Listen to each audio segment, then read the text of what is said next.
guys! Joyride kami. We're going to get some jackfruit somewhere. This is the road.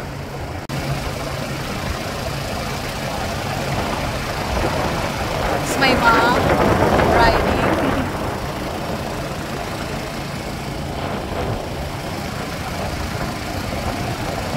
It's my little brother driving.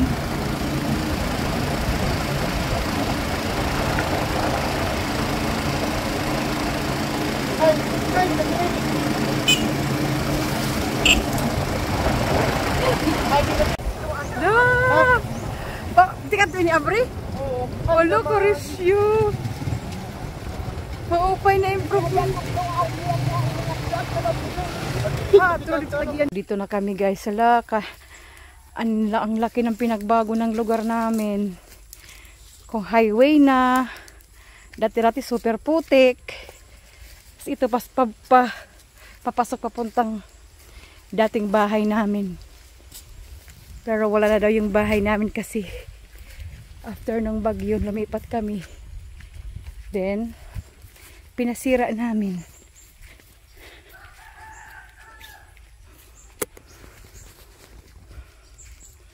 Ala, daming bayabas oh.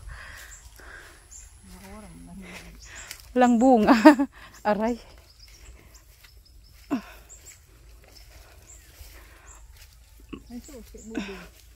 Ang susi be. Uy, kanino bahay to? Wala, di ko na kilala ang lugar na to. I feel like I'm stranger in this place. We're lost. I think, right? Ambot. I think this one. Nawaliligaw kami guys. Hindi na namin alam kung saan yung bahay namin na dati. Kasi sobrang ang laki ng pinagbago ng daanan, ng lugar. Guys, ito daw yung bahay namin. Dati. Ba't nawala na yung bahay? So, wala na talagang ano. Kahit konting pagkakakilanlan man lamang. Ito na yung langka na ano natin to dati, bakuran. So ba't ang dami ng saging? Ayun, ito lang ka na to, bakuran namin to dati. Yan siya na mga puno. Likod bahay namin to. Hala, as in. Hala, may kawayan na din. Hala, nilagyan na may tinubuan rin ng kawayan. Ayun yung bahay namin. Nakita ko finally. Hala ka. Ang dating napakasayang bahay.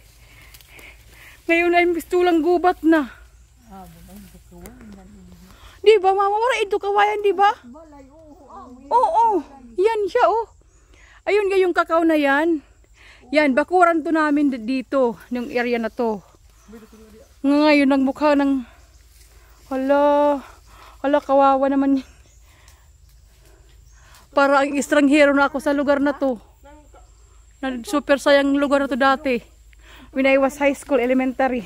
Ito guys yung bahay namin oh. Look, tignan nyo. Ayun siya na hollow blocks. Yan na lang yung natira. Hala, kakaiba na siya. Parang di ko nakilala ang lugar na to. Nakakalungkot na wala naman lang pagkakakilanlan. Tayong itong hollow blocks na lang ang natira. Hi, bahay! Andito na ako ulit. Nakabalik ako after a decade. Bakuran namin na napaka-aliwalas noon. Ito na siya ngayon. Ay, may mga ngagat mama. So, sana. So, dito ako guys. Yun yung may hollow blocks na yun doon. Yan yung bahay namin na after ng Typhoon Yolanda 9 years or 10 years ago bumalik pa kami dito.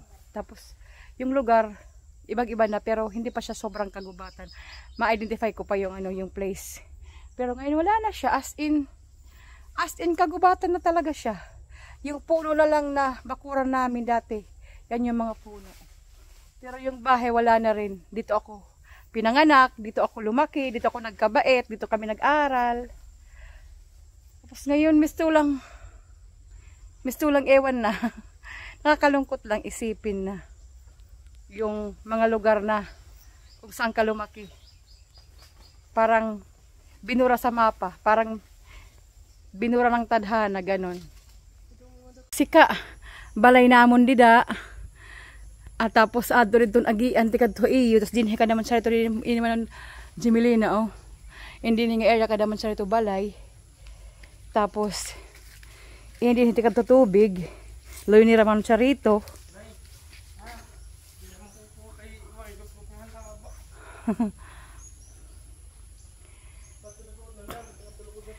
Ay sus, bude puso. Adi man puso damo. Tapos dinhian ko, kato abo din mo ko duk-duk.